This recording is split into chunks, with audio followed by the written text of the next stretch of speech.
질이란 도대체 뭐냐? 지금 흔히 말해서 이제 풍수지리 이렇게 얘기를 하죠. 그렇지만 이 풍수의 기원이라 할 수 있는 처음에 풍수가 시작된 국가를 우리가 대략 동양에서는 중국을 들 수 있는데 중국이나 대만에서는 풍수지리라고 하지 않고 그냥 풍수라고만 얘기를 합니다. 펑수이라고 얘기를 하죠. 근데 한국은 친절하게 지리란 말까지 넣어서 풍수지리라고 그렇게 얘기를 하고 있습니다. 원래 풍수의 명칭은 풍수가 아니라 감여라고 하는 말입니다. 여기 감. 예. 여는 태울 여자, 술의 여자입니다. 그래서 이 감이라고 하는 것은 원래 천도라는 뜻이에요. 천도. 그리고 여는 대지. 지금 저 교재에 있습니다만. 그래서 감자는 이 뜻이 어떻게 되느냐면 흑토가 있고 이 음을 나타내고 또 뜻을 나타내는 심하다라는 심자가 합쳐진 형성자라고 합니다. 형성자 또는 회의자라고 하는데 땅이 봉긋하게 솟았다는 의미입니다. 그게 감여입니다. 그리고 여라고 하는 건 수레 또는 높다의 뜻이기 때문에 감여. 감여는 봉긋하게 솟은 땅을 찾는다는 뜻이에요. 그러니까 풍수의 본래 이름은 감여학입니다. 감여. 감여입니다. 이 풍수가, 감여가 처음에는 묘자리를 잡는 데 쓰였던 학문은 아니었습니다. 처음에는 이것이 주로 궁궐토를 잡는 데 쓰던 그런 학문이었습니다. 그래서 서경이라고 하는 책에 보시면 주나라 성왕이 그 도읍을 라급이라고 하는데 성을 옮길 때, 건설할 때 기록이 있고, 상나라하고 주나라, 그러니까 BC 11세기니까 지금부터 3100년 전, 그때 이미 택지, 지부 궁궐터를 잡거나 도읍을 정할 때 그 썼던 기록이 그대로 있습니다. 여러분 교재에 이제 그런 내용은 나와 있죠. 그리고 그 이전에는 도읍을 정하거나 궁궐터를 정할 때 복택이라고 그래서 또 별도로 점을 쳤습니다. 그게 과연 쓸만한 자리냐 아니냐 그랬을 때 점을 쳐요. 점은 주역을 가지고 치죠. 그래서 주역이 이제 괴사가 있고 효사가 있는데 그때는 이 감여학이, 풍수학이 학문적으로 발전이 안 됐기 때문에 대강 눈으로 양쪽에 물이 있고 산이 둘러싸고 그러면은 자리가 좋은 것 같다 이렇게 됐거든요. 그러면 이걸 점을 쳐서 결정을 했어요. 과연 쓸만하냐 아니냐. 근데 주역에는 그런 점괘 일부가 있는데 보시면은 주역에 곤괘라고 그래서 두 번째 나오는 곤의직계가 있습니다.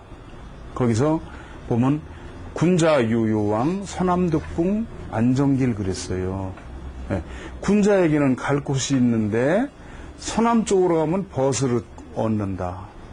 그리고 안정이라는 건 편안히 머물면 그 말이죠. 길하다. 그래서 이 괴가 나오면 이 자리는 좋았구나 이렇게 얘기를 합니다. 근데 이제 그게 안 되는 것들이 있어요. 예를 들어 뭐 택화혁이라고 하는 괴가 나온다든지 그러면은 이 자리는 안 되는구나 이렇게 이제 되는 거죠. 그 다음에 세 번째 술의 준이란 괴에 보면은 괴사에 이렇게 나옵니다. 이건후 제후를 세우는데 길하다. 그러니까 뭐예요? 도읍을 정하고 제후를 세우는데 길하다. 그리고 그 초요의 효사에 보시면은 거처를 정함에 이롭다. 이거정 그랬거든요. 그러니까 이 괴에 이 효가 나오면 이건 틀림없다. 이렇게 썼던 거죠. 그런 건 많습니다. 수라고 하는 괴에도 보면 여기 이거정이라고 해서 있고, 그 다음에 산뢰이라고 하는 괴에 보면은 불경우구 언덕에서 길러준다. 이 자리가 괜찮다. 지풍승이라는 꾀에 보면은 승, 허업, 그래서 빈 거울로 올라가면 좋다. 그 다음에 여기 승꾀의 그 사유에 보면은 왕, 용, 형우 기산길, 왕이 기산에서 제사를 올리니 길하다. 그 다음에 풍수한이라는 꾀에 보면 왕이 묘당을 갖게 되었다. 왕격 유묘.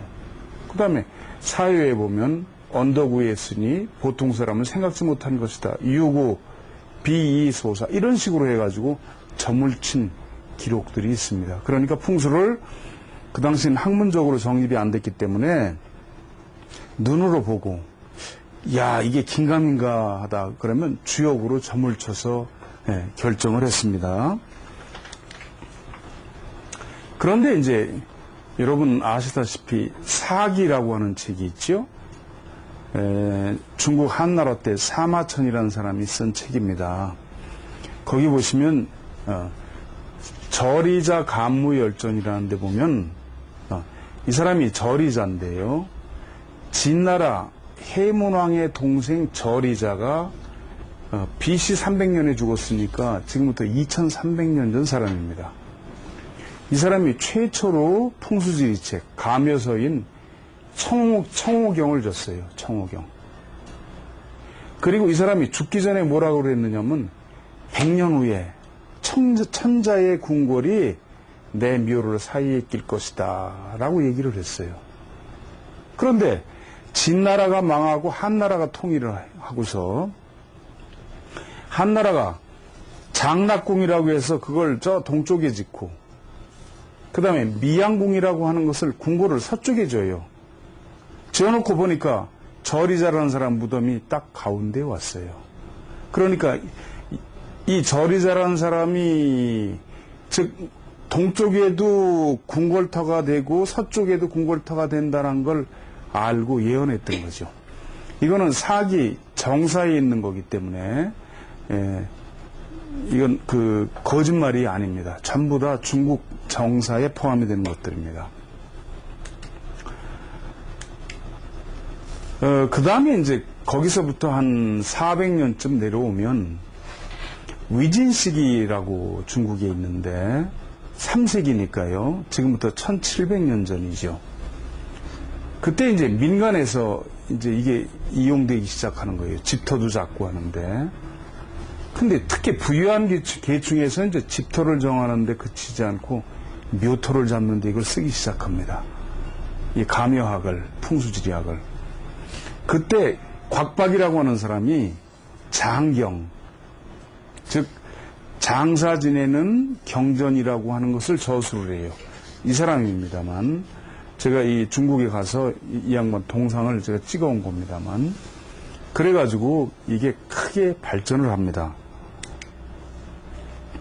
근데 그 장경은 무슨 책이냐 하면은 여러분 많이 들어보셨을 거예요. 금난경이라고 하는 책입니다. 왜 금난경이라고 하느냐 하면은 여러분 아시다시피 저 중국의 미인하면 양귀비를 들 수가 있죠. 그 양귀비를 데리고 살던 당나라의 황제가 현종 황제인데 현종 황제가 그 당시에 홍사라고 하는 스님하고 승려하고 풍수문답을 해요.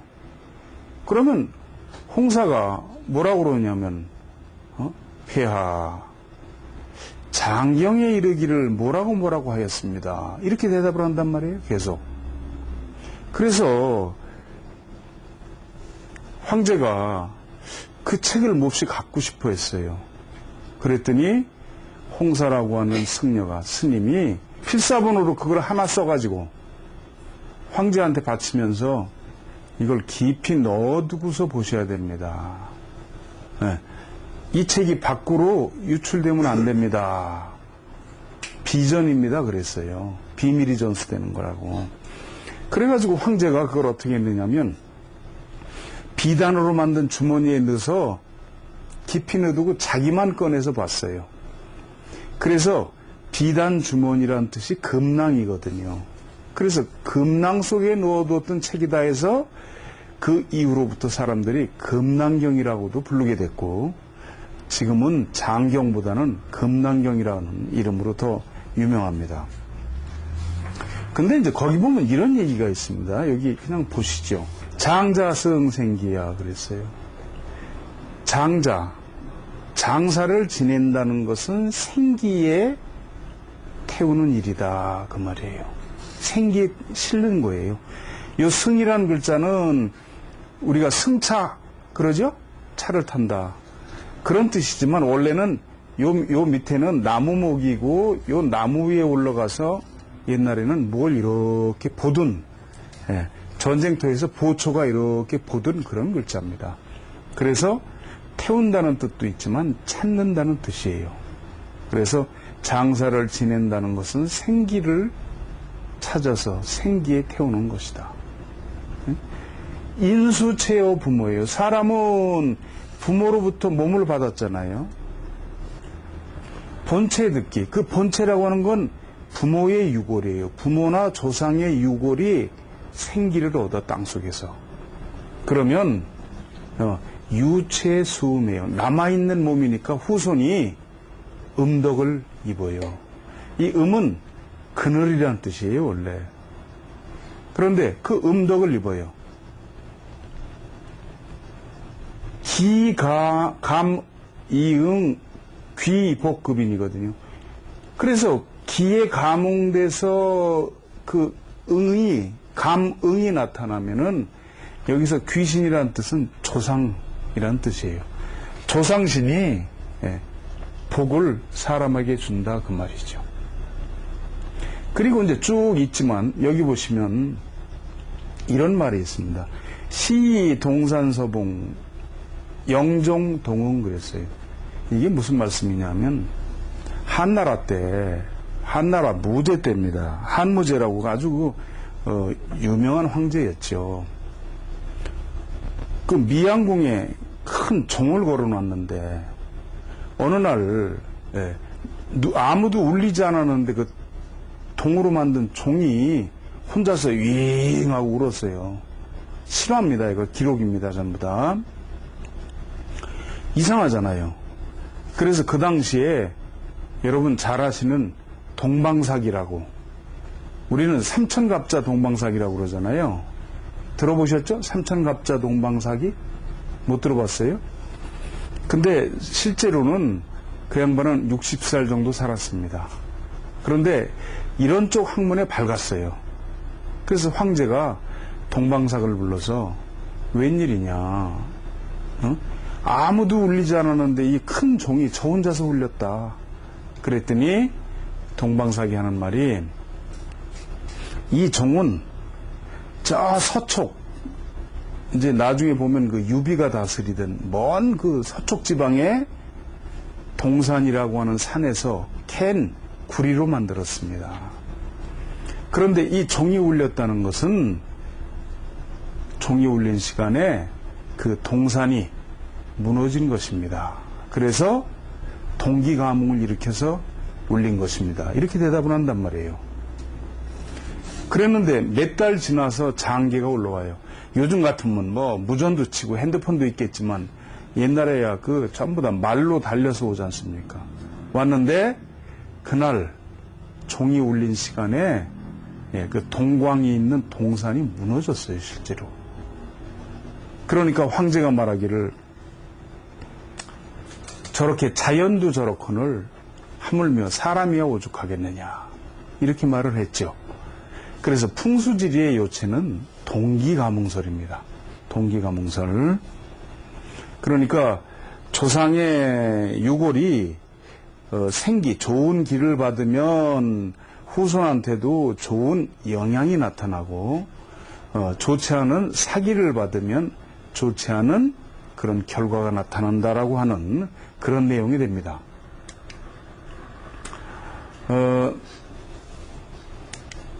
자, 여기 보시죠.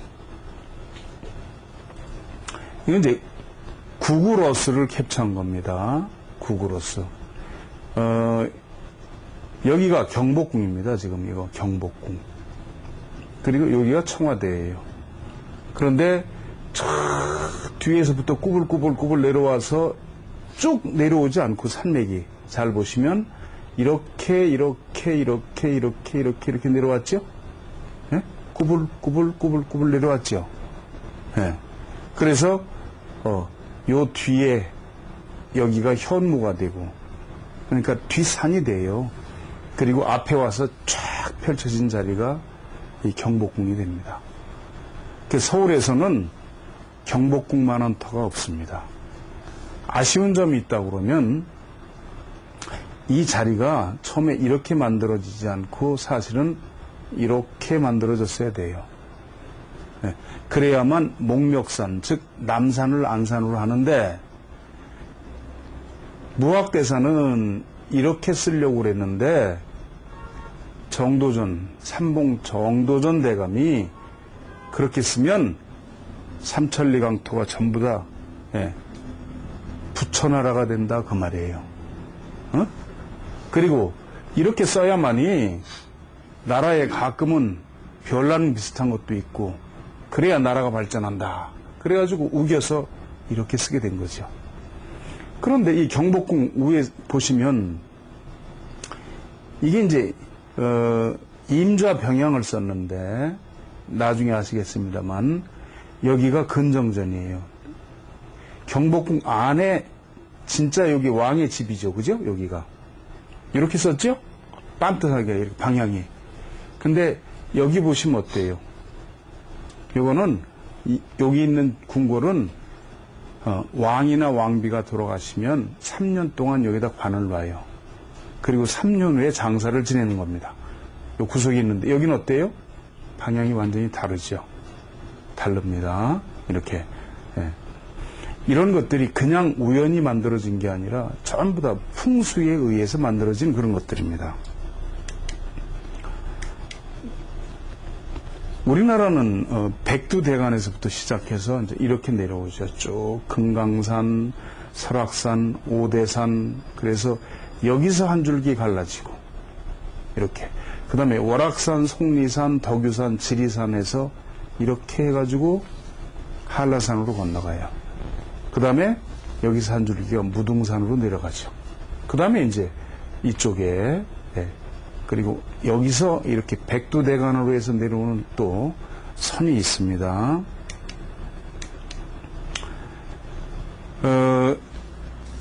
그렇게 이제 그 곽박이라는 사람이 장경이라는 책을 짓고 그래가지고 쭉 내려오다가 당나라에 와서 여러분 아시다시피 일행선사라고 하는 분이 스님이었는데 음양오행을 가지고 산과 물의 기륭, 이게 예를 들어서 뭐 임좌병양이라고 그래서 자리가 어떤 방향으로 쓰면 뭐가 어떻고 어디는 나쁘고 좋고 이걸 한번 대입을 해봐요.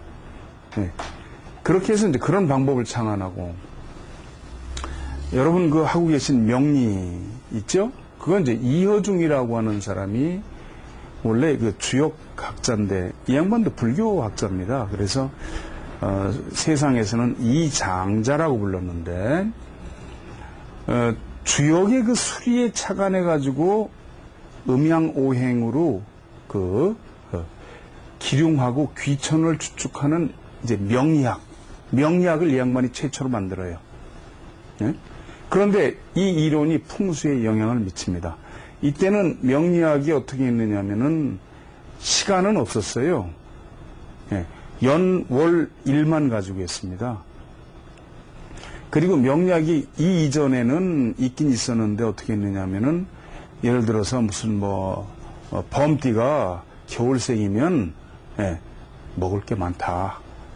또는 뱀띠가 겨울생이면은 뱀은 춥기 때문에 정말 동면해야 되니까 운이 없다. 이런 식으로 하다가 이제 그 이허중이라는 분이 날짜까지 집어넣은 거죠. 그러니까 4주가 아니라 그때는 3주가 됐죠. 그런데도 잘 맞는단 말이에요. 그전엔 뭐 무슨 띠가 몇 월에 나면 어떻고 이렇게만 하다가 날짜까지 넣어가지고 하니까 이게 잘 맞거든. 예? 그래서 이제 명리학이 이때부터 생기게 되고 그 명리 이론이 풍수에 들어와요. 조금씩. 그 다음에 이제 양균송이라고 하는 인물이 나와서 감능경, 의룡경, 청랑오호 이런 걸 저술하고, 그 제자인 정문천이라는 사람, 예. 그 다음에 송나라 휘종 때 뇌문준이라는 사람이 최관편이라는 책, 이런 걸 이제 쭉 쓰는데, 이게 전부 다 그때는 양택이 아니라 음택으로 발달을 해요. 예, 당나라 때 와서는. 왜냐하면 양택이라는 게 그 당시로 봐서는 한계가 있었거든요. 그러니까 음택으로 발달을 해서, 예, 음택이라는 건 묘를 쓰는 겁니다. 양택은 집을 짓는 거고요. 그러니까 묘 쓰는 걸로 전부 다 이게 발달을 해서 내려왔어요.